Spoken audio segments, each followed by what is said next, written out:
Sono un po' scarichi, carichiamoli.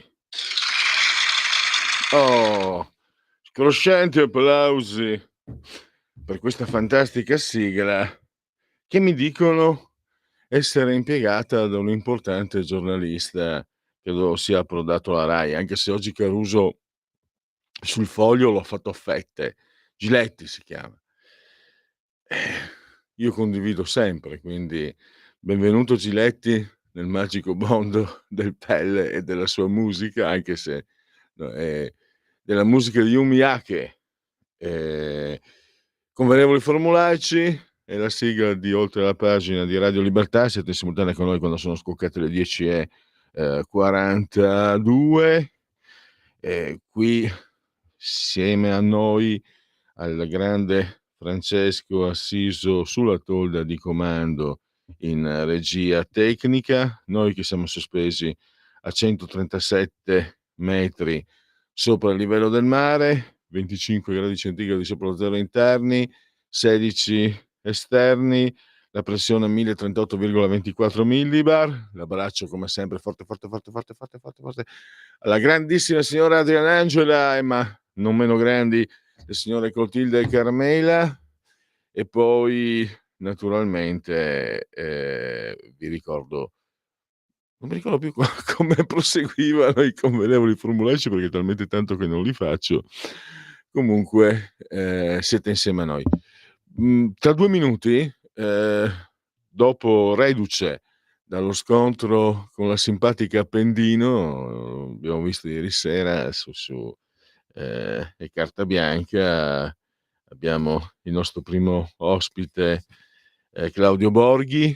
Parliamo questa volta del decreto omnibus, poi con Fabio Amendolara dopo le 11 andiamo a vedere cosa succede negli stadi italiani, non solo Milano, tra l'altro non solo le squadre di calcio, perché oggi per esempio Fabio ha scritto sulla Verità un articolo che riguarda il rapporto con gli ultras del Milan e tal Federico non mi ricordo più cosa, Lucia. E poi Satanic Panic con Matteo Fais. Di cosa si tratta? Lo scoprirete solo ascoltando Radio Libertà, naturalmente. Tanto voglio capire, Fabio, Amendolara è un cronista, c'è qualcosa che non mi torna. 1.500 biglietti venduti a 80 € e poi rivenduti a 900 per la finale di Champions, ahimè, andata male per noi interisti, amanti della beneamata. 80 € vuol dire che non erano, come dire, di prima tribuna. Come fai a venderli a 900? Insomma, se i giornali l'hanno scritto, 1.200 €, 600.000 al Milan, 600 ai tifosi del Milan, 600.000 ai tifosi dell'Inter, e tutti contenti. Io vorrei, ve lo dico, sento l'idea un po' di quella parolina lì, il riciclaggio, perché, non lo so, ma Fabio, che è un cronista di nera di quelli che sanno, è lui, che può aiutarmi a capire. Invece andiamo a capire, il decreto omnibus con Claudio Borghi della Commissione Bilancio Palazzo Madama, che spero non sia sfinito. La sigla, solo un attimo la sigla, prego.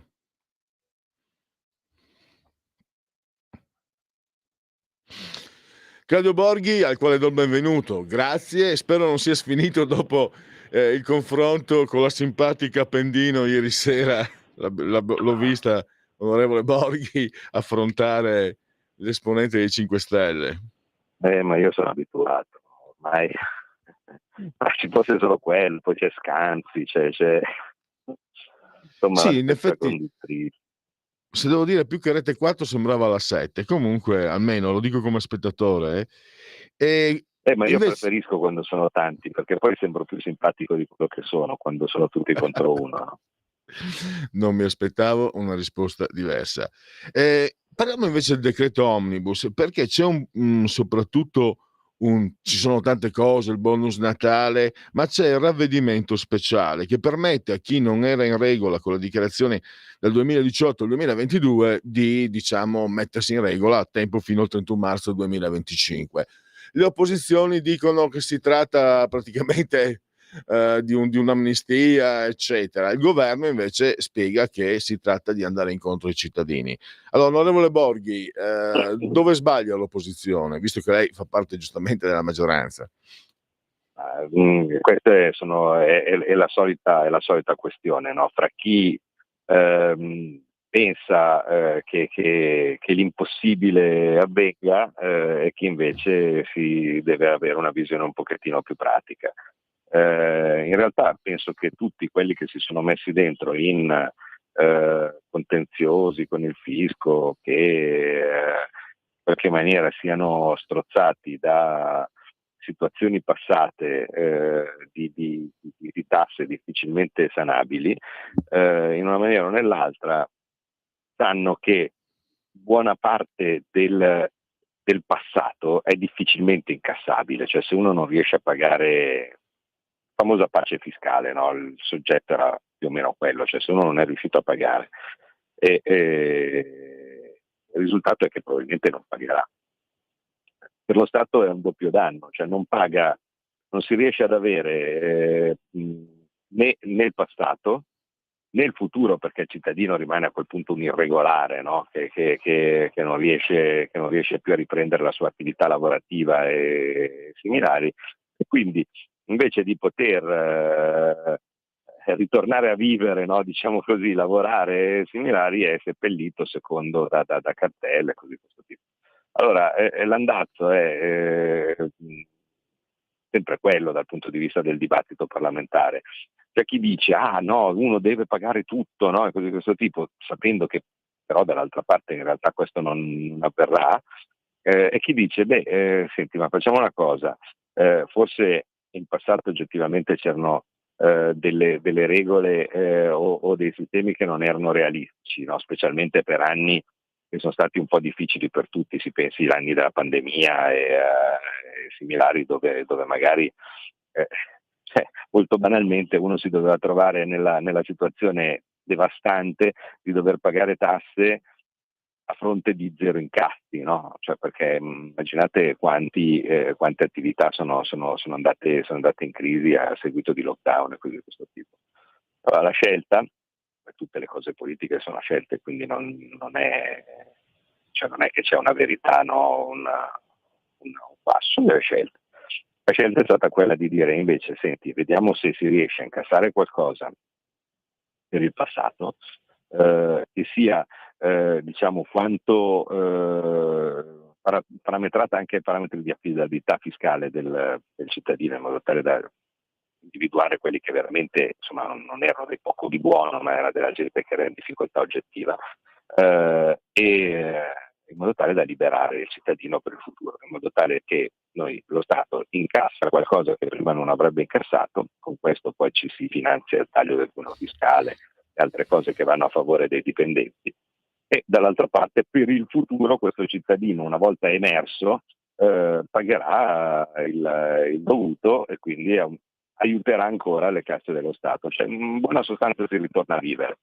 Noi abbiamo preferito seguire questa strada, mi rendo conto che per altri che hanno più un'idea ideologica, dicendo no, tutti devono pagare, senza dire come fanno, perché se incasseranno, se ci sono soldi per pagare, cosa che spesso non è, dice è un condono, un'amnistia, così questo tipo, sono scelte. Allora, sono due cose. La Costituzione più bella del mondo dice che lo Stato non può caricare di tasse il cittadino più di quanto lui non possa pagarne. E poi c'è un punto oggettivo. Le entrate fiscali sono aumentate con questo governo, quindi il governo degli evasori ha fatto pagare più tasse, segno che la linea Sì. del far pagare, far decidere al cittadino che è più conveniente pagarle che non pagarle, è una linea che ha pagato.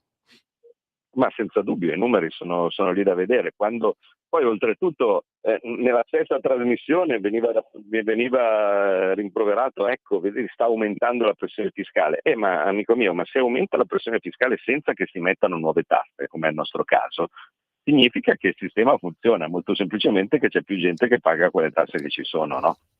Perché io capirei se uno dice, guarda, mi metti delle tasse nuove e a seguito delle tasse nuove che tu mi hai messo aumenta la pressione fiscale, ma dato che tasse nuove noi non abbiamo messe e stiamo semplicemente cercando modi per riuscire a far pagare le tasse che ci sono, anzi magari riducendole, tipo per esempio aumentando la parte del forfettario, no? Come si spera di riuscire a fare anche nella prossima legge di bilancio, aumentando la soglia che adesso è 85.000 euro di fatturato, cercando di portarla a un livello più alto.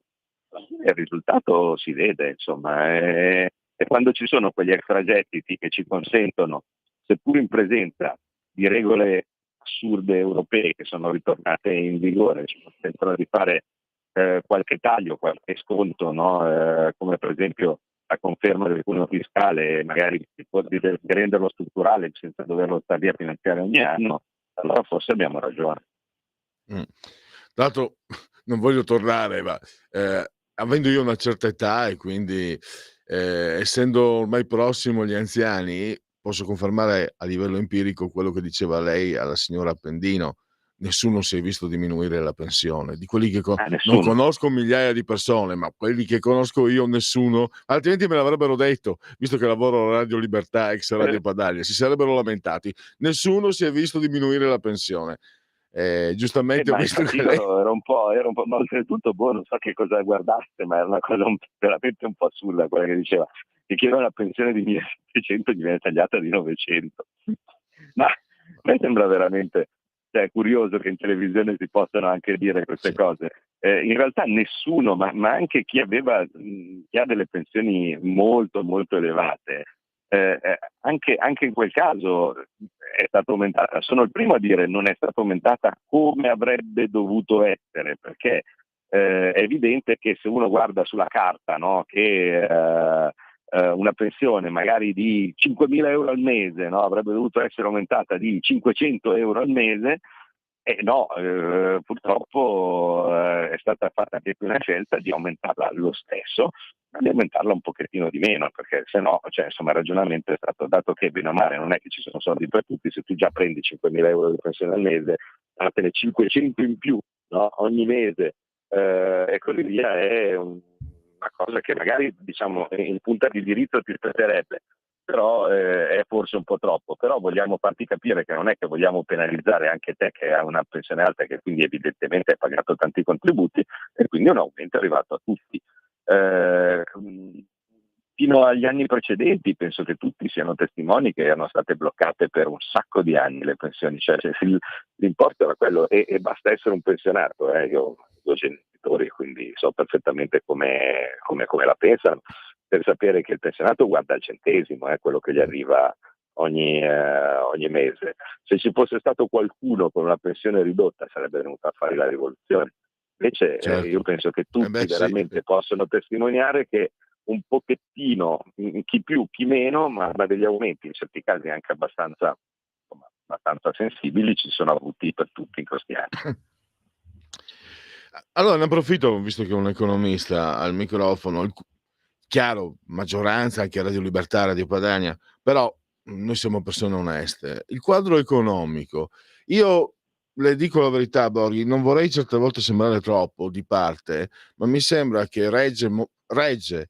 Ho visto oggi, l'inflazione, in Italia è al tasso più basso di tutti i grandi paesi europei. L'occupazione, siamo lontani dai parametri europei, ma siamo aumentati tantissimo. Addirittura il PIL, nominale è tornato a prima del 2008.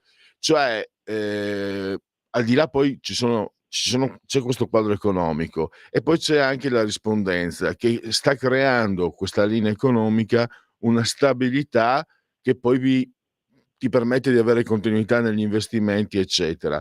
È un'analisi un po' troppo, ottimistica la mia o si sta andando in quella direzione sul serio secondo lei? No, i numeri sono quelli, poi qualsiasi numero, c'è sempre quello che potrebbe dire si può fare di più, no? E similari, questo è evidente. Però però dipende da tante cose il poter fare di più, no? Una delle prime cose da cui dipende sono i limiti all'interno dei quali uno si trova a lavorare. È evidente che dal mio punto di vista servirebbero più investimenti, no, in Italia, in modo tale che ci sarebbe una crescita ancora più alta e sarebbe una disoccupazione ancora più bassa, però non possiamo, perché finché abbiamo deciso di stare all'interno delle regole dell'Unione Europea, a quel punto purtroppo dobbiamo seguirle anche se sono sbagliate. Ma in questo sentiero stretto, no, che si ha fra il cercare di fare il meglio possibile e seguire le regole dell'Unione Europea, mi sembra che in questo momento il nostro paese stia facendo sicuramente meglio di molti altri, e non eravamo come dire, abituati a vedere che l'Italia facesse meglio della Francia, meglio della Germania, no? E così via. Invece in questo caso sta succedendo, quindi significa che probabilmente stiamo seguendo meglio di altri, ma merito di tutto ciò primariamente per gli italiani. Cioè, è ovvio che noi cerchiamo per quanto possibile di rompere, diciamo, la stella polare di solito di un governo di centrodestra deve essere rompere le balle il meno possibile agli italiani, no? Che ci pensano loro. Il contrario normalmente è un governo di centrosinistra, gli rompi le balle il più possibile, no? Perché pensi che tu sei più bravo, no? Poi dopo a ridistribuire, ad allocare, no? A fare, a togliere a uno per dare quell'altro, no? Ecco, noi stiamo facendo il contrario, si cerca per quanto possibile di rompere le balle il meno possibile agli italiani, e certe cose che sono state fatte, vedi per esempio dare un giro di vita al reddito di cittadinanza e similari, hanno dimostrato che evidentemente non sbagliavamo, insomma, che pagare la gente per stare sul divano era una roba che poi creava lavoro nero e basta. E il risultato poi insomma si è visto, cioè tutto il giro di vita è quello, e la gente dice vabbè, senti, prima io facevo finta di non lavorare perché volevo barbarmi anche il famoso assegnetto gratis, e adesso tanto vale che mi metto in regola. Il Tanto mi risultato sembra è quindi che aumentano gli impiegati, se aumentano gli impiegati perché siamo al minimo di disoccupazione, siamo al 6%, se aumentano gli impiegati ufficiali, quindi quelli palesi, non in nero, aumenta anche il gettito, perché ovviamente quanto più gente lavora, quante più tasse vengono incassate, si crea a quel punto un extra gettito, e in una maniera o nell'altra ce la caviamo. assolutamente. Ha aumentato anche l'occupazione giovanile e gli assunti a tempo indeterminato. Incluso ci sono altre cose in questo, quali sono le altre cose? Abbiamo 1 minuto, c'è il bonus Natale, 100 € per redditi fino a 28.000 €, c'è la carta del merito, la carta della cultura giovani, la carta del docente, 10 Sì, milioni ci per la sono filiera suinicola danneggiata dalla peste suina. Sì, sì, ci sono un pochettino di aggiustamenti qui e là, di cose che erano state segnalate dai territori e che in una maniera o nell'altra si pensava che fossero meritorie di assistenza.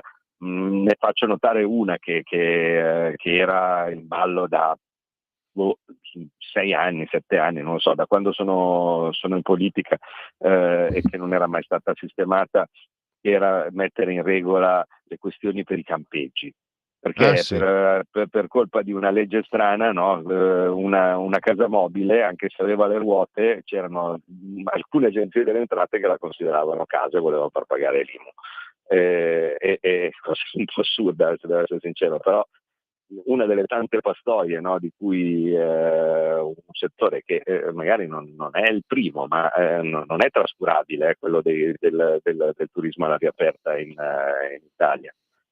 Soffriva di incertezza, è stata sanata, e gli operatori del settore che ho contattato sono molto, molto soddisfatti. Mh. Turismo open air, così è definita. Allora io, devo chiudere, ringrazio ancora l'onorevole anzi il senatore, chiedo scusa, Claudio Borghi, che rappresenta la Lega in Commissione Bilancio a Palazzo Madama. Grazie Grazie a voi, davvero, risentirci a presto. arrivederci, grazie.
Allora, a Radio Libertà, oltre la pagina, affrontiamo questo tema delle curve, la doppia curva, mi sembra sia il nome dell'inchiesta, di mezzo la tifoseria dell'Inter e l'Inter stessa. Ho letto anche che a livello sportivo l'Inter e anche Milan rischierebbero addirittura la penalizzazione, ma lo scrive il Corriere dello Sport che è anti-interista per definizione. Ci sono stati diversi, ho lasciato la parola scazzi in passato, quindi non so quanto sia attendibile e non ci interessa, perché altrimenti non chiamavo Fabio Mendolara. Con Fabio Mendolara parliamo di questo fenomeno di zone franche della criminalità e ormai possiamo dire organizzata, che sono diventate le curve. Io ve lo dico, sono interista, ma quando 2 anni fa ho letto che era morto un boss, un loro leader e hanno fatto andar via la gente dalla curva per, ho detto: "No, no", cioè e tra l'altro poi mi sono riconosciuto in pieno con coerenza perché, è dagli anni '80 che non vado allo stadio, proprio perché negli anni '80 cominciai a vedere cose che francamente non mi piacevano. Ma questo non c'entra, quello che c'entra è o la situazione che si è venuta a creare, forse con la connivenza, forse con la complicità delle società, ehm, nell'indifferenza degli inquirenti e si è cominciato, per quello che ho visto io, a occuparsene quando sono cominciati ad arrivare i morti, soprattutto negli ultimi 2 anni. Allora, tanto non c'è solo diciamo la le con i tifosi non c'è solo il calcio, addirittura oggi Fabio Mendolara parla anche di Federico Lucia, Fedez, anche lui fotografato con rapporti con gli ultra del Milan. Fabio Mendolara della Verità, intanto grazie e bentornato. Grazie, grazie a te e ai radioascoltatori.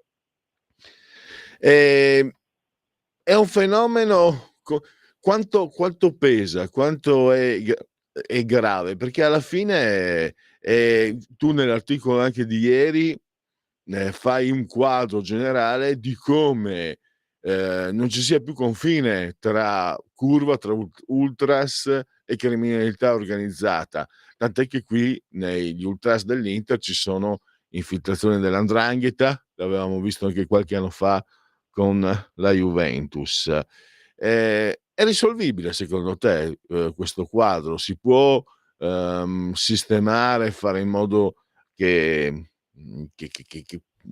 questo che stiamo leggendo in questi giorni, quello che abbiamo visto anche, trovi in qualche modo una sua soluzione. Posso dirlo anche, una sua pulizia, perché Fabio, non voglio coinvolgerti in un discorso sportivo che non c'entra nulla. Io te lo dico da tifoso, io vedo personaggi criminali che, sfruttano la passione del tifoso, perché loro fanno soldi sulla passione di noi tifosi. E si vestono da ultras, fanno tanto gli appassionati, però alla fine soldi, soldi, soldi e addirittura se li spartiscono tra Inter e Milan. Ehm, e quindi Allora, non mi sono simpatici, se devo fare, essere sincero. Prego. dobbiamo fare una premessa. Intanto le mani dei clan negli stadi risalgono a, diciamo, tantissimi anni fa. Semplicemente gli affari si sono trasformati, si sono evoluti. Il Toto Nero era famoso negli stadi, cioè chi non giocava la schedina puntava sulla squadra vincente, addirittura su quanti gol venivano segnati e spesso c'erano le combine. È un fenomeno che era all'epoca in mano alla camorra soprattutto, ma diciamo poi si è evoluto con gli anni.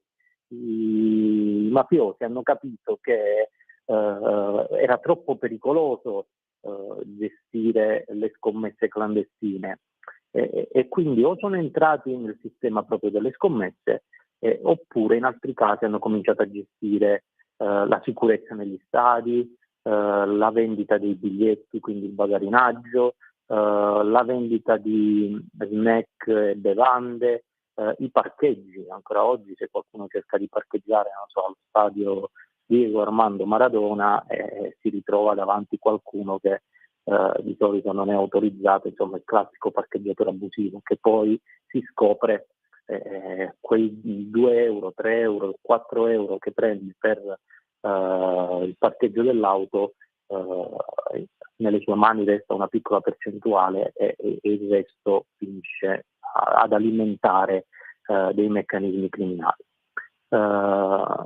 Adesso siamo ad un momento di svolta ancora superiore.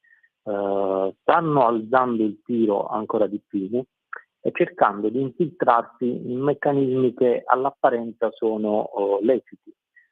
Come avete visto, da questa inchiesta ci racconta che c'è un'ampia zona grigia con questi tifosi che sono in contatto con esponenti della criminalità organizzata, e in questo caso l''ndrangheta. Non parliamo di piccoli gruppi criminali, parliamo di famiglie che gestiscono traffici internazionali di droga, riciclaggio di denaro sporco, cioè roba di altissimo profilo.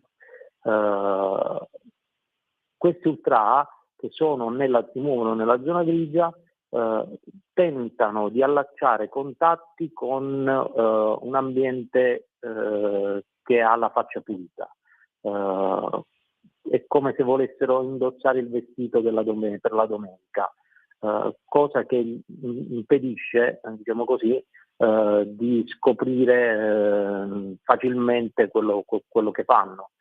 E quindi si erano organizzati per esempio con Fedez per l'organizzazione dei concerti, e anche lì soprattutto per i concerti organizzati in Calabria, non solo quelli di Fedez ma anche quelli degli altri rapper che fanno gli ultra poi allo stadio, dove è proprio nello stadio che si mischiano, diciamo, queste due sostanze, quindi la musica e gli ultra estremi legati in qualche modo alla criminalità organizzata hanno organizzato i tour estivi in Calabria, e in uno di questi paesi della Calabria, Roccella Ionica, chi organizzava viene intercettato mentre parla di un certo cugino Ciccio. Gli investigatori poi, ovviamente incuriositi, sono andati a identificare il cugino Ciccio ed è saltato fuori che era un rampollo di una famiglia, diciamo, molto potente, coincidenza molto potente in Calabria e molto potente anche in Lombardia. Quindi il contesto in cui ci si muove è questo qui. Quindi prima mi chiedevi come si corre ai ripari.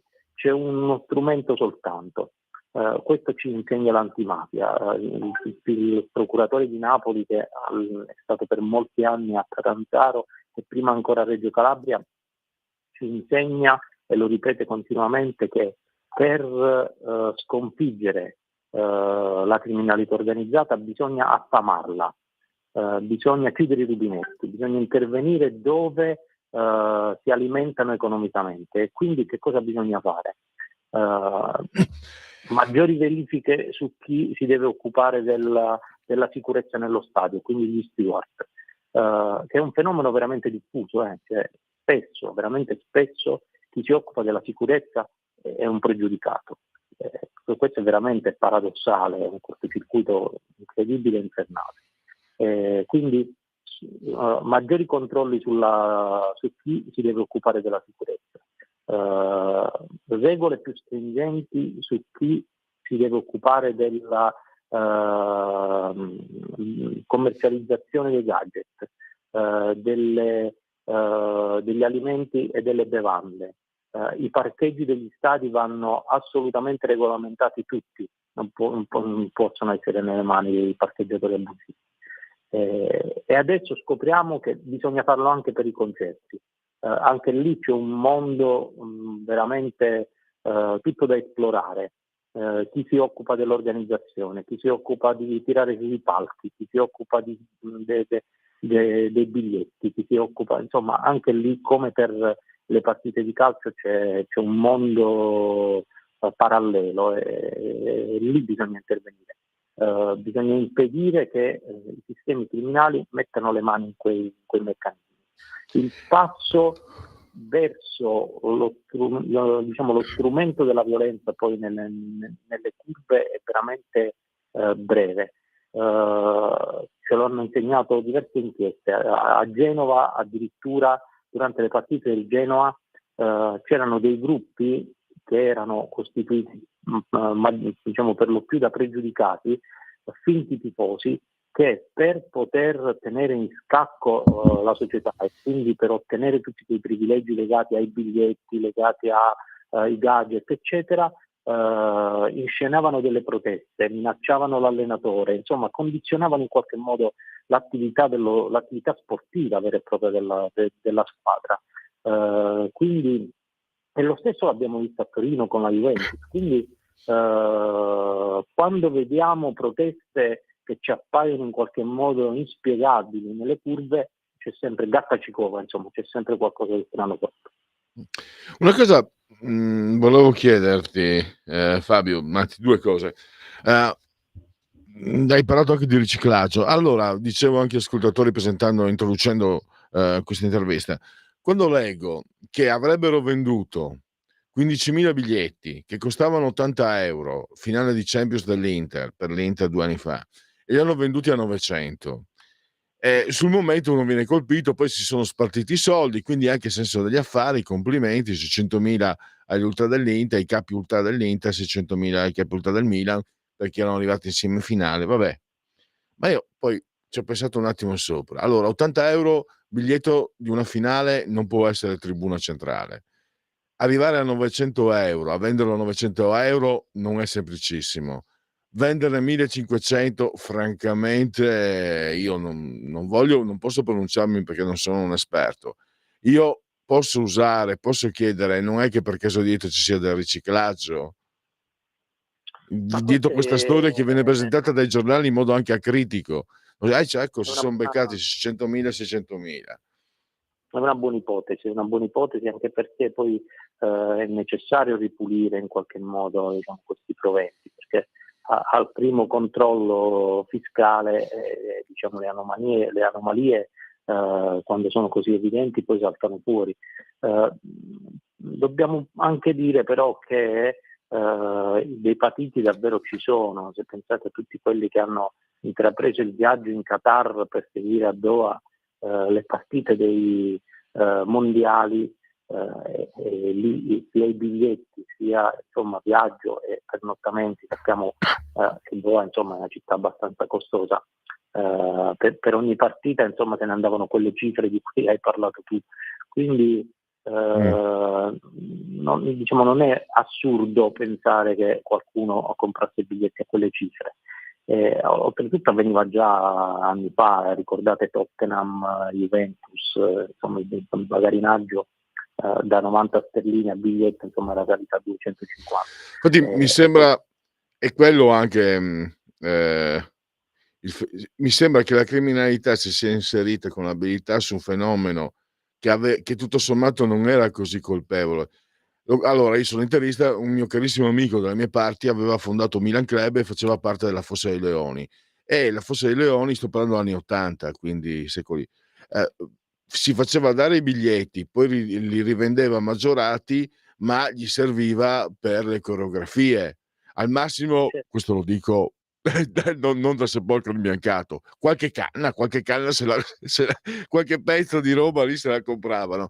Ma voglio dire, era posso testimoniarlo perché l'ho visto con i miei occhi, questo meccanismo che era anche consapevole, anche i Milan Club andavano dagli ultra perché se li procuravano prima, sapevano che li pagavano un po' di più, ma sapevano che li avevano sicuri, eccetera, eccetera. E dopo però si è arrivati a questi meccanismi che stiamo vedendo. Allora la domanda è le società, il ruolo delle società. Io certe volte, sai, ho anche il dubbio che le società un pochino certe situazioni facciano un po' comodo, quando c'è da attaccare, quando il presidente deve attaccare un allenatore, quando deve attaccare un dirigente scomodo, eccetera, non è difficile mettere in giro voci, eccetera, eccetera. Quanta connivenza c'è? Non penso a livello criminale, lo escludo. a livello di buonsenso lo dico. Quando sento che nelle intercettazioni, Zanetti mi ha detto che no, che Zanetti ti ha detto una cosa, che se c'è stato un morto ammazzato è normale che ci sia la Digos che fa indagini. Quindi Zanetti ti ha detto una cosa che la sapevi da solo, quindi c'è milanteria. Certo che poi mi trovo molto imbarazzante che l'allenatore dell'Inter sia lì praticamente in ginocchio e la lingua di fuori, di fronte a costoro. Questa è una cosa che a me non è piaciuto proprio per niente, anche se ieri ho fatto tifo, per carità, contro la Stella Rossa, però francamente, però questo è un atteggiamento che si può condannare. Io condanno dal punto di vista del comportamento etico, uso un parolone, non vedo diciamo situazioni giudiziarie di tipo criminale, però dal punto di vista etico forse le società qualche colpa ce l'hanno, e forse senza il forse. Cosa ne dici tu, Fabio? Indubbiamente, perché intanto tollerano questi meccanismi. Ci sono come se fossero dei portavoce, diciamo così, capiltrà, hanno degli scambi, momenti di incontro con i vertici delle società, con gli allenatori, con i capitani della squadra, eccetera. Anche perché abbiamo visto, poi a Milano frequentavano gli stessi locali, quindi ci sono dei momenti di incontro tra, diciamo, il tifo organizzato e la società. E la società questi meccanismi li tollera, o meglio, forse li subisce anche, perché poi non è poi così difficile, come abbiamo visto tantissime volte, che la tifoseria si mette di traverso e cominciano le contestazioni, e poi magari le società cominciano ad andare anche a picco, alcune sono addirittura quotate.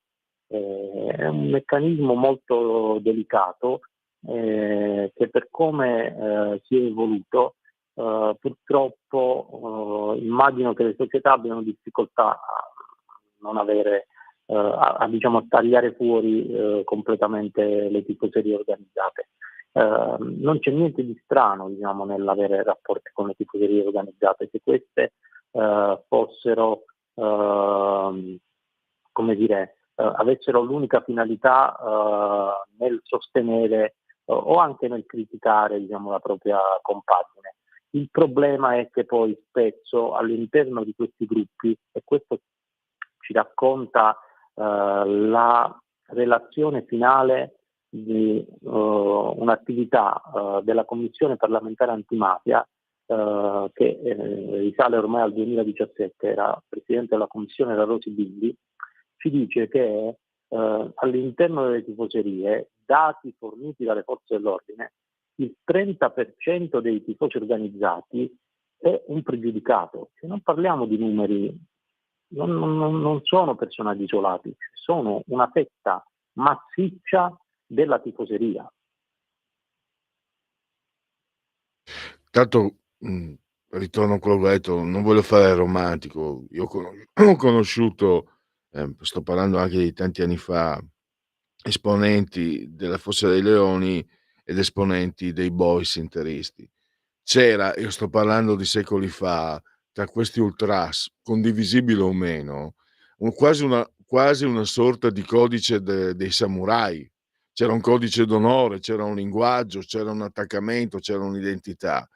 E mi sembra che appunto, in questo comportamento, in questo atteggiamento, si abbia trovato terreno fertile, perché indifeso, mi vien da dire, perché c'è la passione di mezzo e quindi certi conti non li fai, la criminalità abbia puntato, perché si possono fare i soldi. E anche è una visione corretta la mia, cioè i criminali vedono la criminalità organizzata: "Guarda lì, ci sono questi qua, possiamo sfruttare quello che fanno loro e farci i soldi." È un po' anche andata così, o è il meccanismo del tifo organizzato che poi comporta certe derive?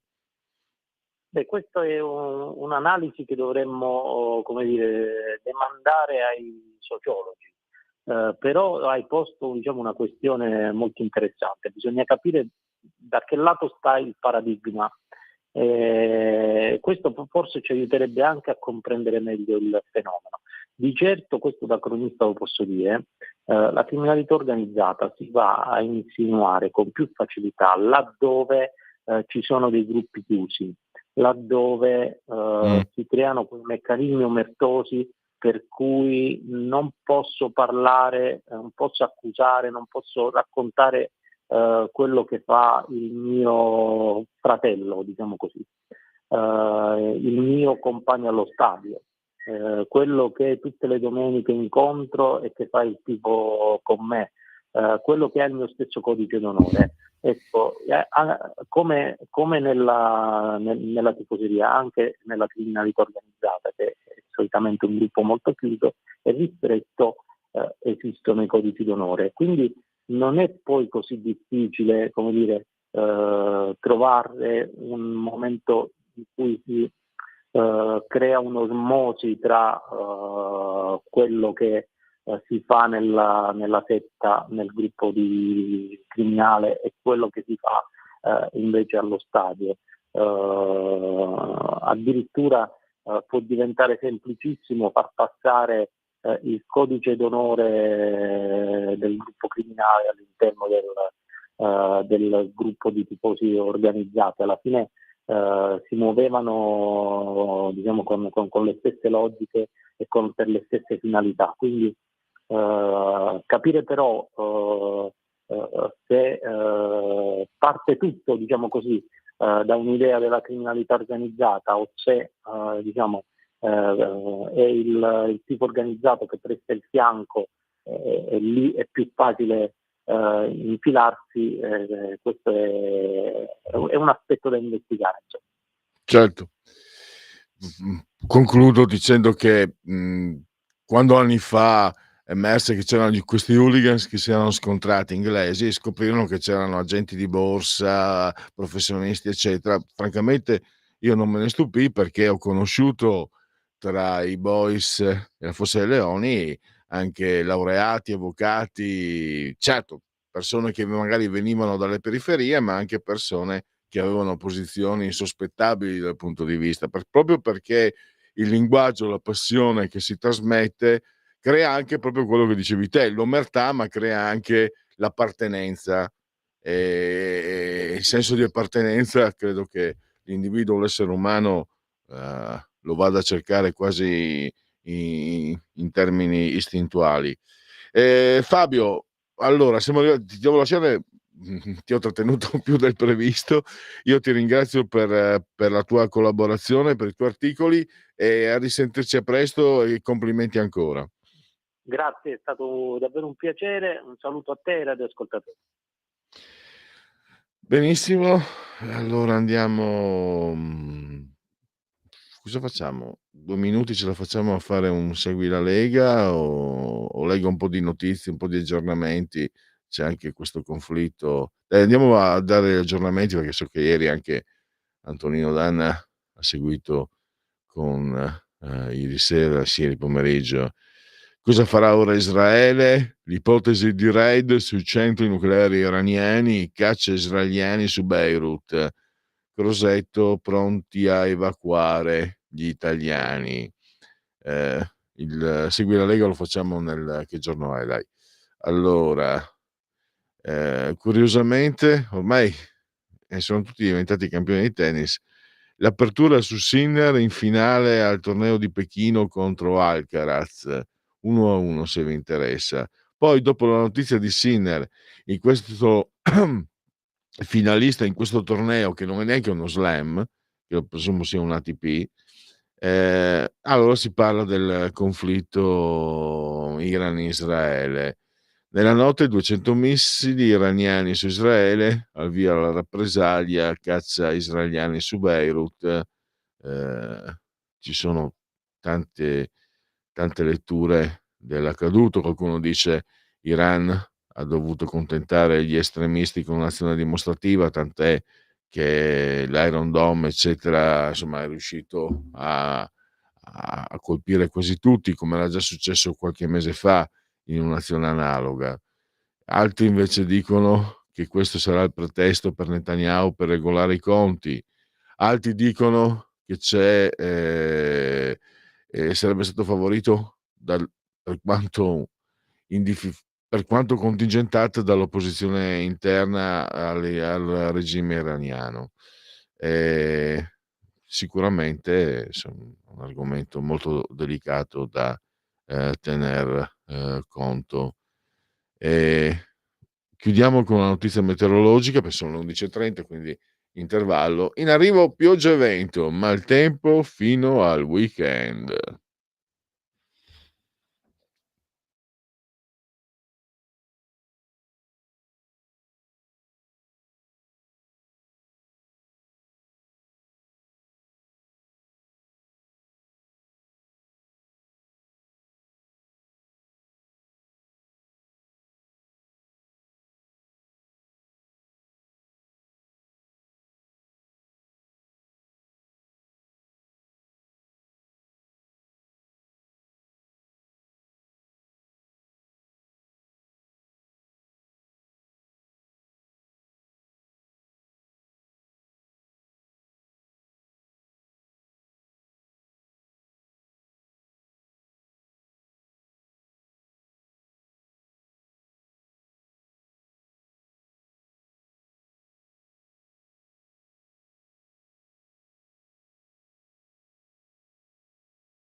Radio, Libertà, oltre la pagina grazie a Francesco, saldamente sulla tolla di comando di energia tecnica, che ha proposto questo brano davvero molto interessante, molto, molto interessante. Grazie Francesco.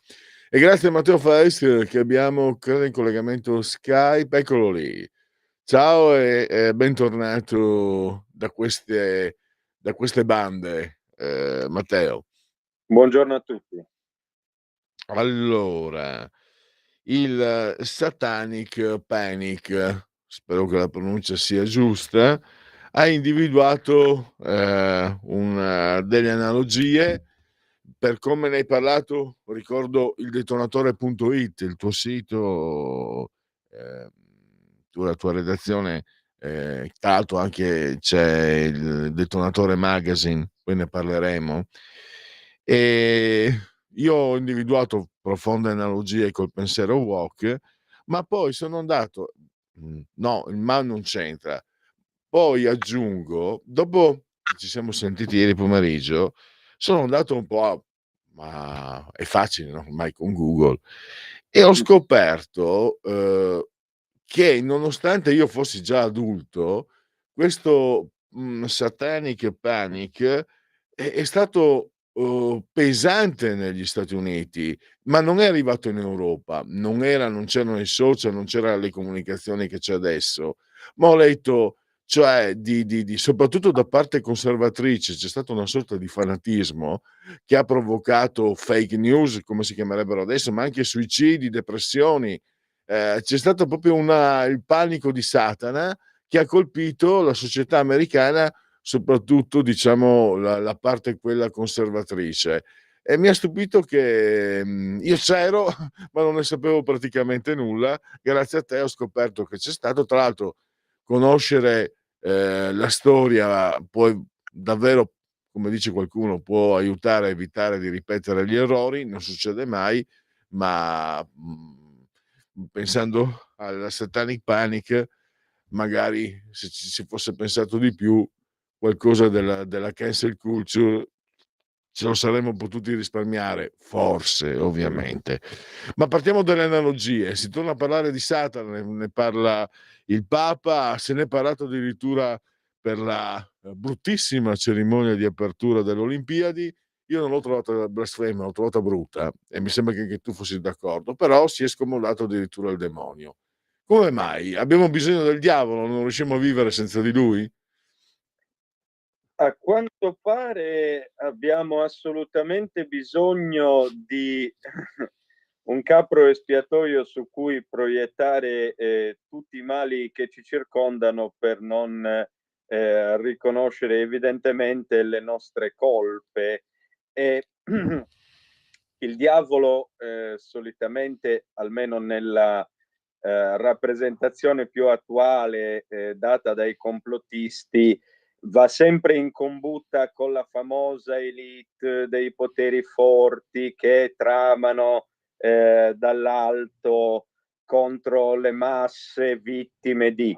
Quando anche l'altro giorno Satana è ritornato in grande stile, direi, fra gli hashtag più gettonati di X, che è l'ex Twitter, e c'è tornato perché ovviamente qualcuno continua a vedere complotti in cui una setta occulta, neanche tanto occulta, diciamo un'elite occulta, si dedicherebbe al satanismo e quindi farebbe di tutto contro il genere umano per distruggerlo. Naturalmente nessuno di questi porta mai prove, genericamente c'è qualche foto che viene messa sui social e vi si riscontrano come dire delle linee che richiamerebbero al pentagramma, sono boiate di questo calibro qui. Quindi sì, abbiamo assolutamente bisogno del demonio, a quanto pare ancora adesso, perché evidentemente io sono convinto, probabilmente la vita è diventata troppo semplice rispetto a quella che è la storia umana, ok? Non dovendo più l'uomo spaccarsi la schiena, o almeno la maggior parte di noi spaccarsi la schiena nei campi dalle 4 di mattina, molta dell'energia che abbiamo in eccesso evidentemente ci porta in cortocircuito, quindi ci ritroviamo, ecco, a rispolverare vecchi miti perché non sappiamo che altro fare durante la giornata, e Satana è sicuramente uno di questi. Però adesso, al netto dello scherzo, la questione di un ritorno del Satanic Panic, cioè questo fenomeno, lasciamelo spiegare per gli ascoltatori che magari non ricordano, non c'erano, erano troppo giovani. Il Satanic Panic è un fenomeno che attraversa l'America, gli US, a cavallo fra la fine degli anni 80 e l'inizio dei 90.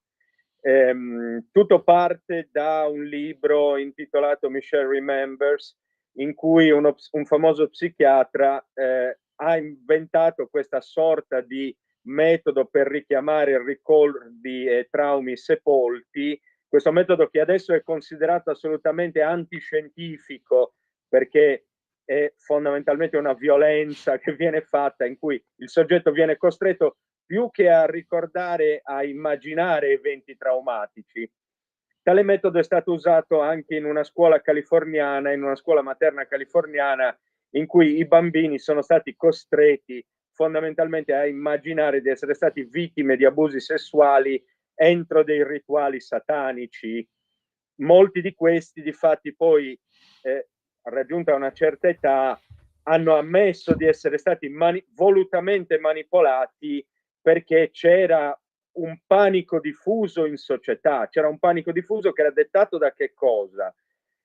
Quello è il periodo della diffusione del metal più estremo. Ricordiamo che, per esempio, nel 1986 esce l'album che segna la cuspide del thrash metal, cioè Raining Blood degli Slayer, per esempio.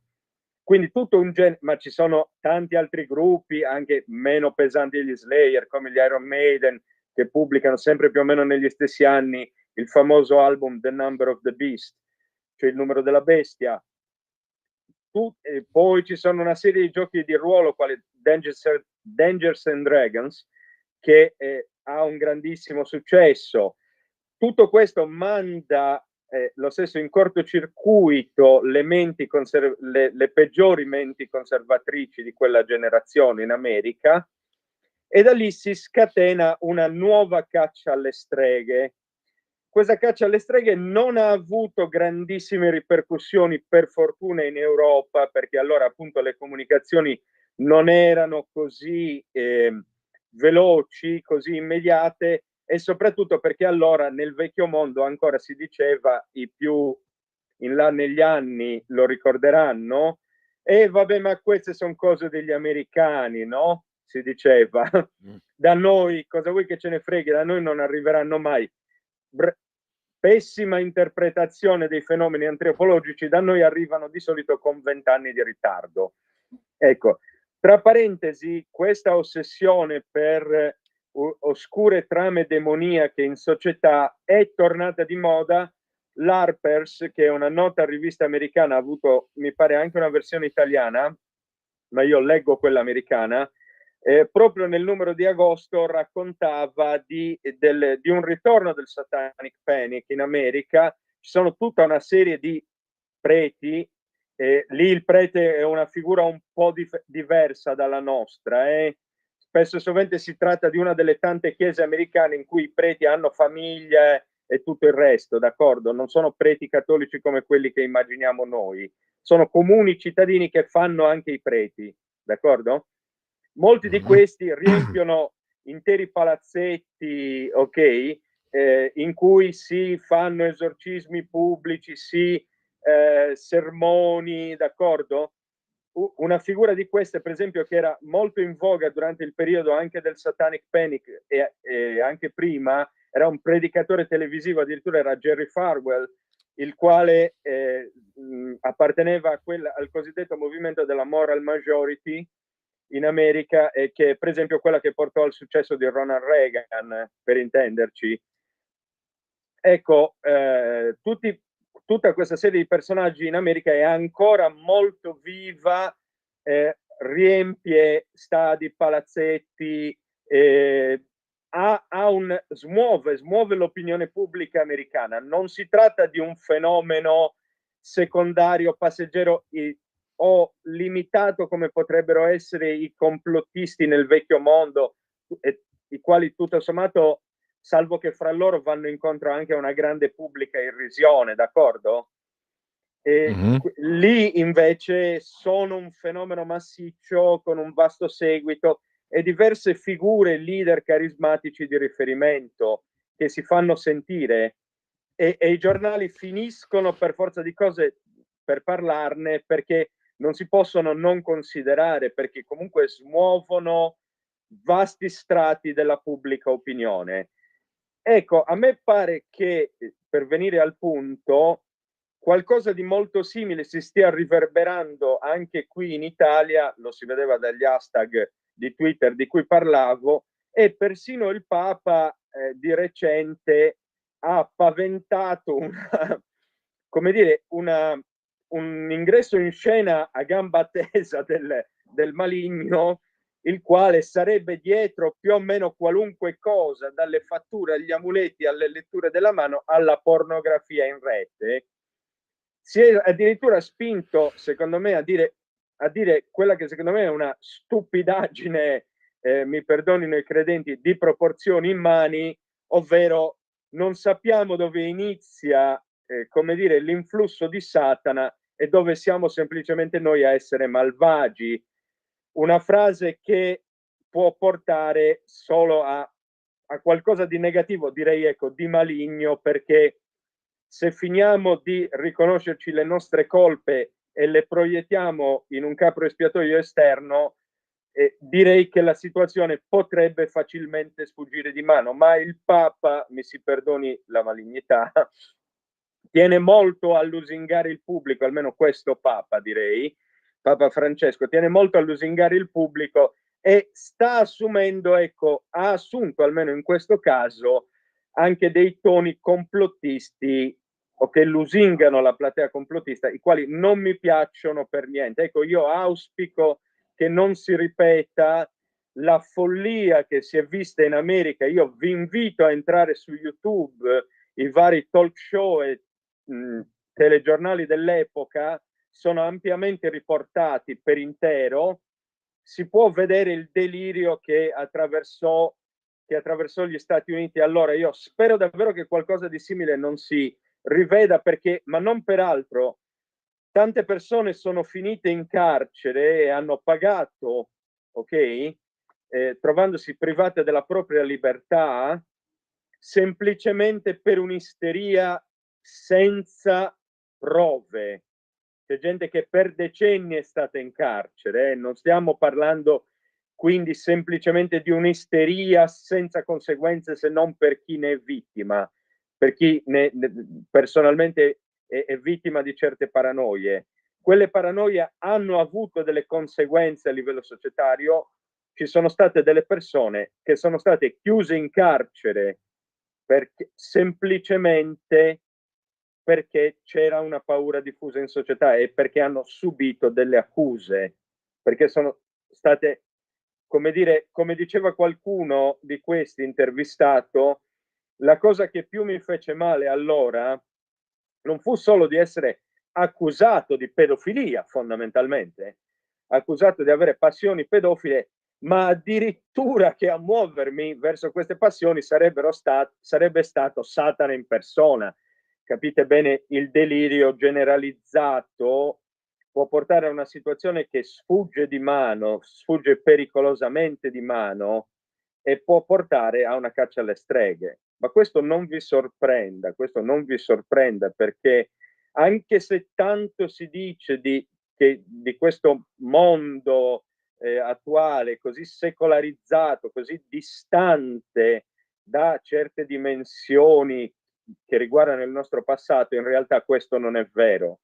Il rapporto con la superstizione è esattamente come quello con la tecnologia. È vero, noi abbiamo bambini di 3 anni che sanno entrare su YouTube e trovare qualunque cosa, ok? O come bambinetti che ho visto di 10 anni che sono in grado di rubare la carta di credito alla madre e acquistarsi i jeans online. similmente io conosco gente di 40 anni che ha seri problemi nel mandare un'email. Ecco, come avviene questo? Avviene anche che c'è sì molta secolarizzazione, la fede ha perso mordente presso le masse, ma al contempo c'è tanta gente che continua a coltivare ossessioni, paranoie che sono state dei secoli bui e del peggio dei secoli bui naturalmente, cioè del Medioevo, e che stanno tornando. Non sta tornando dei secoli bui la riflessione di San Tommaso d'Aquino, stanno tornando le peggiori follie, le peggiori paranoie popolane che tanti danni hanno fatto. Allora, come allora si è pagato con la vita, come si è pagato durante il Satanic Panic in America, io non vorrei che situazioni del genere si ripetessero oggi in un'altra forma, anzi direi, in questo caso citando Marx, permettetemi, nella forma della farsa, perché è questo che sta accadendo, cioè la diffusione di certe idee a mezzo dei social sta divenendo farsesca. Quando si vuole vedere veramente Satana in qualunque trasmissione televisiva, persino nell'inaugurazione delle Olimpiadi, signori miei, il delirio è veramente prossimo ed è preoccupante tutto ciò. Volevo allora intanto una riflessione. Ieri con un altro ospite abbiamo parlato bene del Papa, oggi invece, tu l'hai criticato, non è incoerenza ma è libertà di posizioni e di analisi. Volevo dire per chi ha la bontà di seguire questa trasmissione. E tra l'altro anche quell'osservazione lì sul fatto che il diavolo diventa scaricabarile, le tue osservazioni non sono infondate. Ma c'è questo punto. Allora, io ecco non concordo del tutto quando tu dici un po' provocatoriamente: "Evidentemente la vita è troppo facile, allora, c'è spazio per questa ignoranza." In Veneto si dice murbin, anche in friulano evidentemente la gente ha il murbin, è intraducibile come parola, da morbo, perché la superstizione c'è sempre stata. E allora osservo questo: quando, anni '70 e '80 negli Stati Uniti si diffonde, a livello sistemico quasi, questo, satanic panic, in Italia 80-90, sì, 80-90 prevalentemente. in Più chiaro. Italia tra gli anni '70 e '80 si diffuse in modo abbastanza, cospicuo la moda dei maghi, dei maghelli, di quelli andavi i fattucchieri, le fattucchiere, eccetera, eccetera. Ma quello rimaneva un fenomeno che veniva considerato a livello di opinione pubblica di ignoranza. Che poi si rivolgessero a fattucchiere e maghelli, io lo so perché lo so, anche baroni universitari, anche avvocati, anche pezzi grossi. Altrimenti come facevano a fare i soldi? Non li facevano perché questi erano ricchissimi, no, non li facevano i soldi coi poveracci o la zitella o la vetrana come si diceva da noi. Però a livello di opinione era, un aspetto, considerato disdicevole, considerato inferiore, non così, partecipato come invece, stava succedendo poi col Satanic, come è successo col Satanic Panic negli Stati Uniti, come sta succedendo anche per certi aspetti con la cancel culture, eccetera, eccetera. Quand'è che scatta, il salto di qualità della superstizione? È difficile dirlo, cioè è collegato a momenti economici, momenti storici. Perché per esempio siamo tornati, ormai anche in Europa, adesso ad avere un periodo analogo a quello di cui stavi parlando, di quei che ci hai descritto col Satanic Panic, e adesso vediamo sia nei confronti di Satana, che addirittura, su X è il più gettonato tra i più gettonati. E poi anche a livello di un certo, mi vengono in mente gli atteggiamenti, fanatici, sia dei Novax che dei vaccinomani insomma, cioè, ecco per esempio durante il Covid abbiamo visto diventare quasi sistema l'atteggiamento più anche superstizioso da una parte e dall'altra. Perché fondamentalmente questo avviene perché fondamentalmente noi abbiamo sdoganato l'idiosincrasia personale come legge inviolabile. Oggi ci si può svegliare e ritenersi, a seconda dell'umore o a seconda del piede con cui si è scesi dal letto, ci si può ritenere uomo o donna. Similmente si può vedere Satana ovunque o complotti interplanetari senza portare alcuna prova. Fondamentalmente noi abbiamo sdoganato l'irrazionalità. Questo è il punto. Abbiamo sdoganato l'irrazionalità, abbiamo sdoganato l'idiosincrasia, la mania personale e privata. Metterla in discussione è divenuta molestia, è divenuta violenza, è divenuta come dire, cancellazione dell'individualità, e i risultati sono questi. Nel momento in cui perdiamo un parametro di razionalità condivisa, o almeno nel momento in cui ce ne freghiamo totalmente anche di cercare di tendere verso una razionalità condivisa, beh, questo è il risultato. Qualsiasi parola vale allo stesso modo, uno vale uno, come diceva un noto comico politico, uno vale uno e nessuno vale niente, d'accordo? E il risultato è che è esattamente questo. Chiunque può sparare a zero su qualsiasi argomento, chiunque può avere un'opinione che vale quanto quella dello scienziato, quanto quella di chi ha studiato l'argomento. Chiunque può parlare, non è necessario portare prove a suffragio del proprio discorso, e il risultato è esattamente quello che abbiamo sotto gli occhi. Gente che è nata in un certo modo ma si sente maschio o femmina a seconda del volgere della luna e altri che semplicemente si inventano che dietro qualunque male, dietro l'aumento del prezzo della frutta, ci sia Satana e una cospirazione mondiale. È sempre lì il problema. O si inventano che Donald Trump si è fatto addirittura sparare addosso, senza alcuna prova, ripeto, senza alcuna prova, perché le presunte prove che ho visto portare sul banco sono ridicole, d'accordo? Peraltro Trump, anche a essere oppositori di Trump, dovrebbe essere proprio scemo per rischiare di prendersi una pallottola in fronte solo per vincere le elezioni americane, mi spiego. Ecco, però tanto cosa importa? Cosa importa agli occhi del pubblico? Cosa importa in un mondo in cui contano solo i like che prendi, non la verità di ciò che dici? Non conta nulla. L'importante è spararla. Tanto troverai qualcuno che ti dà ragione, tanto troverai qualcuno che ti mette il like e che ti dà il suo supporto. Ecco, avendo perso qualunque legame con la razionalità, con una razionalità condivisa, questi sono i risultati.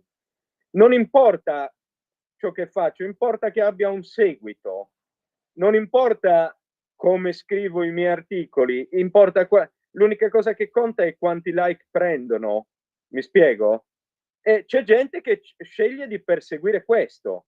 Se ne frega altamente di dire la verità. Io dico sempre ai ragazzi: fregatevene di andare contro il pubblico, andate contro il pubblico se è necessario, ditegli che è idiota, non abbiate timore, fregatevene delle visualizzazioni e dei like che prendete, cercate solo di dire in scienza e coscienza quello che voi ritenete essere la verità, senza paura, ma questo non è un atteggiamento condiviso, purtroppo. Ecco qual è il punto, ed ecco perché ci ritroviamo in questa situazione qui, in cui c'è gente che per fare cassa non ha timore anche di dire idiozie più totali, come che dietro qualunque cosa che sta capitando ci sia Satana, o peggio ancora, come sostiene qualcun altro, che ci sia il complotto degli ebrei, la più grande, perdonatemi, stronzata di cui leggo ogni giorno sui social, e resto sgomento di fronte al fatto che ancora oggi,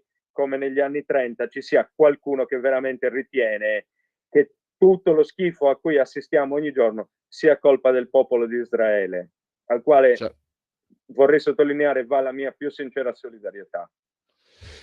Abbiamo pochi secondi. Il Detonatore Magazine. Poi ne parleremo, avremo occasione di approfondire, eccetera, ma qualche assaggio del Il prossimo numero. Detonatore Magazine adesso è ancora presente online più o meno fino al 10-12 di ottobre, sarà presente il numero 1 che ha seguito al numero 0 e riguarda la questione se la poesia sia morta. È un interessante numero con ottimi contributi e tutta una bellissima sezione, a mio avviso, poetica, recensioni e quant'altro, ma nel prossimo numero che sarà quello di ottobre, riprenderemo una domanda lanciata dal Time Magazine nel 1966, quindi quasi 60 anni fa. La domanda era "Is God dead?", cioè Dio è morto? Ecco, noi riprenderemo questa domanda in grande stile e mi permetto addirittura, scusatemi la vanità di dire, facendo molto meglio del del Time Magazine di allora, abbiamo tutta una serie di contributi di gente che proviene dalle più diverse formazioni, storici, letterati, ovviamente filosofi, e discutiamo di questa questione, analizziamo il perché in quel momento storico in America ci si sia posti quella domanda in una nazione che si riteneva eletta da Dio per esportare la democrazia ovunque o comunque per dare un indirizzo al mondo. Partiremo da tutte queste considerazioni, affronteremo la questione dalle più diverse prospettive, racconteremo del Satanic Panic di cui abbiamo citato, perché ci interessa molto evitare certe derive e far capire quindi come queste si siano generate anche in una società avanzata e democratica come quella americana.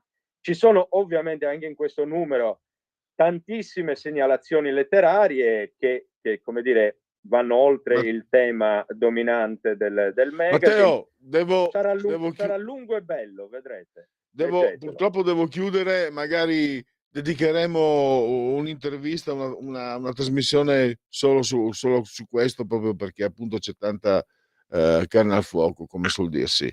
Grazie a Matteo Fais, il detonatore.it. A risentirci presto. Grazie a voi, a prestissimo.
genetriaci o ricorrenze, commemorazioni del 11° undecimo giorno di vendemmiaio, mese del calendario repubblicano. Per tutti è un mercoledì, miarqui 2 di ottobre. Aspetta, questa vediamo, non sono un attore, ma ci voglio provare, fatemici provare. L'inverno del nostro scontento è reso estate gloriosa da questo sole di York. Riccardo III, Shakespeare. Il mio regno per un cavallo. Quindi il personaggio storico proprio è nato il 2 ottobre 1452. Hieronymus van Aken, lo conosciamo come Hieronymus Bosch, addirittura Gerolamo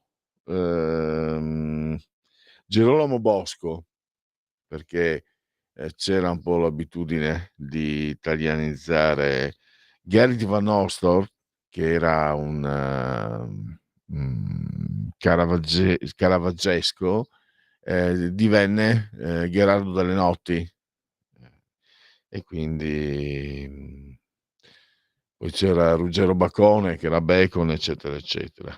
Allora Bosch, credo lo conosciate, insomma, siamo nel XVI secolo, quindi metà 1400, fine 1400,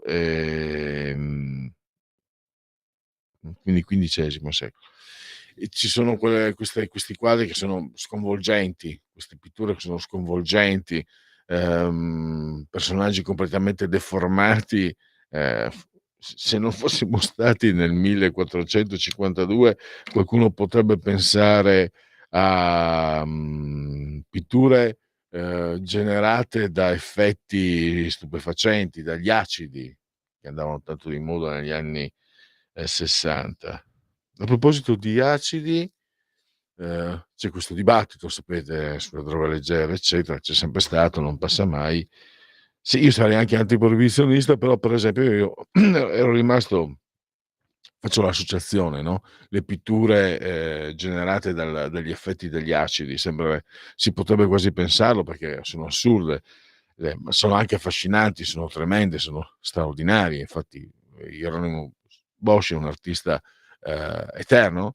Mi ricordo tanti anni fa uno studio sugli effetti dell'ecstasy, le pastigliette, quelle che addirittura fino agli anni '80 mi raccontavano, diciamo, conoscenti, amici che andavano nelle discoteche di Jesolo, gliele davano come euforizzanti, nessuno diceva che erano stupefacenti. Ebbene, un convegno in Giappone agli inizi di questo secolo, quindi più di 20 anni fa, mostrava gli effetti sul cervello, adesso ci arrivo, mostravano i disegni di persone che erano state sottoposte, che si erano sottoposte per lungo periodo al consumo di ecstasy, ed era allucinante. Quindi vai, fate quello che volete, per carità. Io l'ecstasy proprio no. Allora, a maggior ragione nel momento in cui ho visto gli effetti, anche il cervello rattrappito praticamente. Impressionante. Mahatma Gandhi addirittura. La non violenza, anche di questo si sta parlando. Occhio per occhio, disse Gandhi, fa sì che si finisca con l'avere l'intero mondo cieco. Però, cosa facciamo adesso con la cancel culture? Cosa facciamo del Mahatma Gandhi? E perché lo dico? Perché tra le frasi del Mahatma Gandhi c'è anche: Mussolini è un superuomo. Se ci fossero sul pianeta 10 uomini come Mussolini avremmo risolto tutti i problemi. Quindi era un simpatizzante del fascismo, e allora bisogna in qualche modo escluderlo, secondo la cancel culture. Poi abbiamo, che dà da pensare comunque questo, dà da pensare. Groucho Marx, Groucho è lui si chiama Julius Henry Marx, i fratelli Marx, probabilmente il meglio che ci sia mai stato in tema di comicità, forse i Monty Python, ma no, come i fratelli Marx, incredibile. Groucho è un termine inglese, forse gergale, per dire brontolone. Disse, tra altre cose, è pieno di aforismi che poi sono stati alimentati dal personaggio spalla del fumetto di Landog. Parlare di intelligenza militare è una contraddizione in termini. Alex Raymond, l'autore di Flash Gordon, quindi a lui si sono ispirati anche celebri fumettisti italiani come Aurelio Galleppini, e mi sembra anche Gallieno Ferri, cioè gli autori di Tex e di Zagor. Poi lui era romagnolo, mi sembra. Comunque è stato il portiere della grande Inter, Giuliano Sarti. Poi è stato un demonio anche quando non giocava più. Di origine ligure, si dice sia stato il giocatore più amato, poi qualcuno dice forse Platini, ma pare sia stato il giocatore più amato dall'avvocato, da Gianni Agnelli. Sto parlando di Omar Sivori, che vinse anche il pallone d'oro perché era argentino ma poi oriundo, naturalizzato italiano, quindi negli anni 60, 70, 80 non si assegnava il pallone d'oro a giocatori non europei, anche se per esempio Maradona non l'ha mai vinto. E come fai a non dargli a Maradona? Comunque poi si è superato questo inghippo, questa contraddizione, insomma. C'è una frase meravigliosa sua, non l'ho trovata scritta perché la pronunciò, credo, non mi ricordo più come si chiamasse, c'era quella negli anni 90, la trasmissione, no, non si chiamava Dribbling, la trasmissione su Italia 1 condotta da Raimondo Vianello, domenica sera, trasmissione sportiva, molto brillante, Raimondo Vianello ovviamente. E parlando degli arbitraggi disse, ma avete mai visto un bambino quando si formano le squadre per giocare? Avete mai visto un bambino che dice di voler fare l'arbitro? Tanto se andate a vedere su YouTube, chi ha una certa età lo, lo ricorderà, io no, perché negli anni 60 non ho fatto in tempo a vederlo giocare. Sappiate che affascinò talmente gli appassionati che ci fu un'epidemia di Omar. Io ho conosciuto degli Omar che si chiamavano Omar perché il papà juventino appassionato di Omar Sivori lo ha chiamato come il calciatore. Se andate su YouTube ci sono delle cose pazzesche. C'è lui, perché sono gli argentini, la mettono molto sul duello, faceva il tunnel a un giocatore, poi tornava indietro e glielo faceva di nuovo. Una volta uno gli ha dato un pugno. Vabbè, stiamo parlando, il pugno sbagliato, non c'è da ridere, ma per dire come fosse anche il calcio oggi se un allenatore fa un tunnel, poi torna, se un giocatore fa un tunnel e poi fa un altro tunnel, l'allenatore prende e lo sostituisce. Anni fa, non mi ricordo chi fosse il giocatore, ma Sinisa Mihajlovic, allenatore del Milan, si imbufalì perché un giocatore provò a fare una rabona e gli riuscì anche, ma non era necessario. Poi Tullio Pericoli, disegnatore insieme a Pericoli e Pirella, moltissime vignette. Un suo libro si intitola Pensieri della mano. E poi è scomparso recentemente, fatemelo dire, grande Roberto Erlicka, grandissimo attore di teatro, di TV e di cinema, veramente un attore superlativo che ci ha lasciato pochi mesi fa. E poi da Montenero di Bisaccia, Antonio Di Pietro, tanto lo possono anche riprendere perché lo scrissi nell'articolo e lui non mi curerò perché era la verità. 20 anni fa ero qui alla Padania, in questo stabile, e lo intervistai perché si parlava, Fini faceva già casini, c'era il governo Berlusconi, ma c'erano delle fibrillazioni, poi Umberto Bossi aveva avuto l'ictus, quindi la Lega era in una situazione anche di emotiva e non solo di difficoltà, insomma si parlava di un cambio di governo, si parlava che addirittura Di Pietro potesse entrare in un eventuale governo Berlusconi, cose, e mi ricordo che nell'intervista i giornali dicevano che Di Pietro sarebbe entrato nel governo Berlusconi solo se gli avessero dato la poltrona di ministro della giustizia. Io lo posso ripetere perché l'ho scritto nell'articolo, quindi, ma era tutto vero. Allora, dall'intervista al telefono gli dico: dottor Di Pietro, scrivono che lei avrebbe messo come condizione per entrare nel governo, cosa che poi non accade, non successe nulla di tutto ciò, avesse messo come condizione quella di fare il ministro della giustizia. Ma quale ministro della giustizia? A me basta la poltrona, basta la poltrona. Era anche simpatico, modo suo. Ma a me basta la poltrona, fantastico. Poi l'avete sentito in apertura, a distanza di 44 anni, spopolava nell'estate 1980 la Message in a Battle dei Police di Gordon Sumner, funziona ancora, mi sembra di poter dire. Massimo Gramellini è il diabete, la sua prima moglie, la Maria Laura Rodotà, lo lasciò per sposarsi con un'altra donna, succede. E poi la Francesca Cervellera, in arte Francesca Dell'Era da Latina.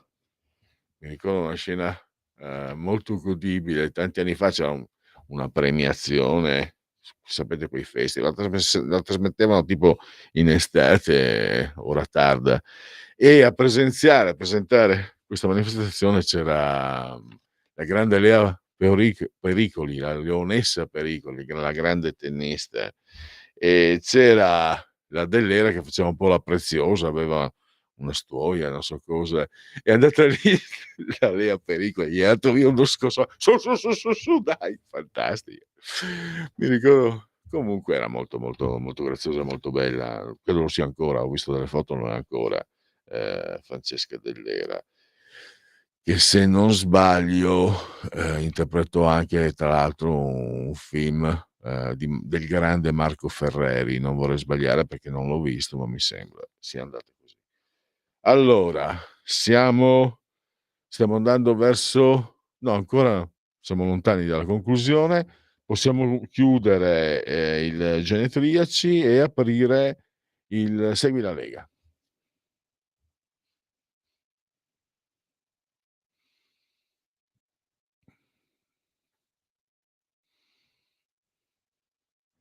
Segui la Lega prima che la Lega seguisca te, alla Pellegrina, ma ha messo anche dalla sintassi, ti è, o seguo a te alla Marciana. Sono sul sito legaonline.it, scritto legaonline.it.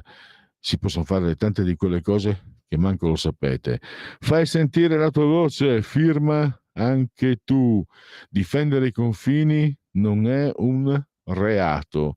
Hashtag, si pronuncia hashtag? Sì, spero di sì. Io sto con Salvini.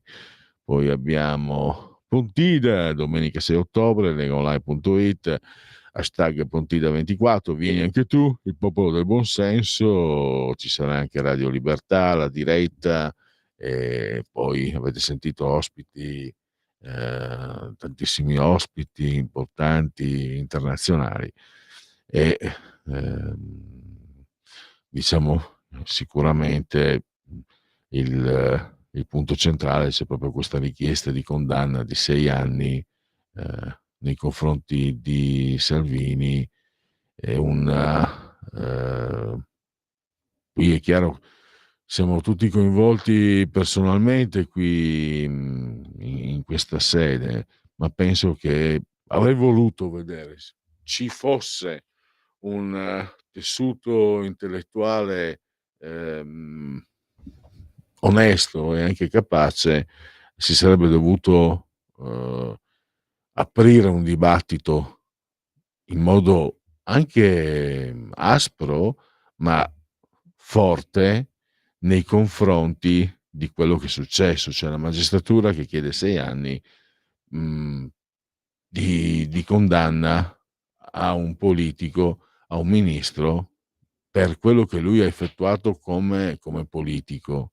E questo è un punto che è molto serio. In Italia non si può, allora intanto però noi ne parliamo. Mi dichiaro colpevole di aver difeso l'Italia, leggi l'Instant Book.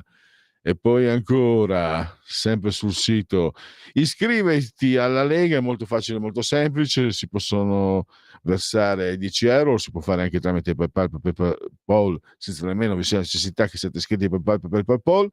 Poi il codice fiscale, gli altri dati richiesti, e quindi vi verrà recapitata la maggiore per via postale, ma se di mezzo ci sono posti italiani, io raccomando ampi, profondi, sentiti e calorosi gesti apotropaici alle femminucce, ai maschietti e tutti i sessi previsti, anche quelli non previsti, perché io sono molto inclusivo, la tessera Lega Salvini Premier. Poi il calendario delle feste della Lega, e poi i miei anni di Lega controvento, l'Italia che non si arrende, i miei anni di Lega, di vita e di passione politica con amici, alleati, processi e avversari, un'idea chiara del futuro nel nome della libertà. Il momento di autodeterminazione civica, il 2 per 1000, soldi nostri che lo Stato però vorrebbe impiegare come vuole lui, invece noi almeno possiamo dirgli dove spenderli. Questo è un redazionale della Lega, come avrete capito, e quindi noi vi indichiamo un modo per appoggiare e sostenere la Lega, e il 2 per 1000 D43, D di Domodossola, 4 volte matematica, 3 è il numero perfetto. E infine andiamo con gli appuntamenti, le apparizioni radio-televisive degli eroi della Lega, i suoi politici. Allora, abbiamo alle 14.50 Isabella Tovaglieri, il loro parlamentare su Tagadà, alla 7, alle 16 Sky TG24, un'altra europarlamentare, Susanna Ceccardi, alle 17.15 Economia Sky TG24 con il presidente della Commissione Attività Produttive Alberto Gusmeroli. Europarlamentari come se piovesse questa sera alle 23, Rai 2 Silvia Sardone. Poi domani invece a ora antelucana, perché vi parla nel cuore della notte, alle 9.30 del mattino, start Sky TG24 con il senatore Massimo Garavaglia. Alle 17.15 domani pomeriggio Economia Sky TG24, 17.15 con Massimo Bitonci, sottosegretario al Made in Italy. E poi direi che sa suffi. Basta così, chiudiamo con Segui la Lega, c'è solo un ultimo sondaggetto e poi chiudiamo anche che giorno è.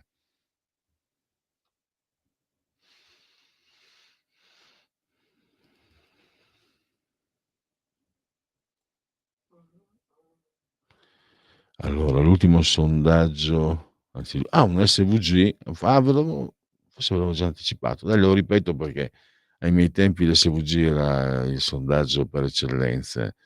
Allora, Fratelli d'Italia 29,8, PD 22,4, 5 Stelle 11,8, Lega 8,4, Forza Italia 8,3, Verdi e Sinistra 7,1. Chiudiamo e direi che possiamo chiudere tutto e lasciare il passo a chi segue, ringraziare lo splendido Francesco sulla tolla di comando in regia tecnica. Vediamo se ci sono aggiornamenti. si continua c'è un conflitto Iran-Israele, ma si mette in apertura Yannick Sinner e questo imprescindibile torneo di Pechino. Prendiamola così. Prendila così era una vecchia canzone di Lucio Battisti. Noi vi lasciamo con una vecchia canzone, Walking on the Moon, dei Police comunque. Gracias a todos.